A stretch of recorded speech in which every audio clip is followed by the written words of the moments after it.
This is an Apple iPad, your typical Apple product. What I'm going to do is I want to log into the Radius hosted desktop in the cloud and just show you what it looks like.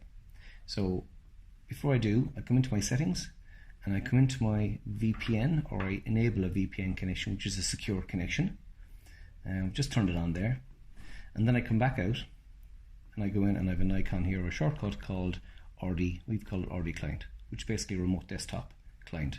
So I pick on this. What it's doing now is automatically logging me in to my cloud environment, which I use as a hosted desktop. And you can see I've got Word documents, Excel files. This is a Windows, this is a Microsoft environment where I have all my applications installed.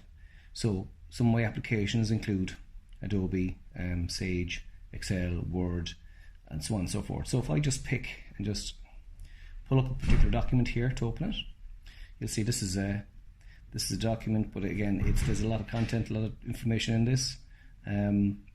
What you find on the iPad is, because the screen is not as big as a PC or a big monitor, what happens is, to work on it, you've got all the functionality for an iPad, but again, you can zoom in and zoom out.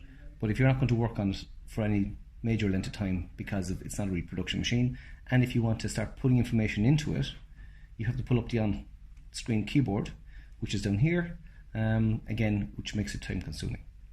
Okay, so going back to my iPad, so now my hosted desktop is running in the background, and what I can do is I can go onto the internet. That's the Radius website. Come off the website, and then I can pull up other applications on my iPad, and then go back into my hosted desktop when I want. I can then go into my Outlook, my email, and so on and so forth. So they're all still here. It's also quite a good solution when you're outside of the office and need to refer to something, or when you want to pull up information from the company server or the company database. You can refer to it, look at it, view it, and then get back out again. So you've always access to the information.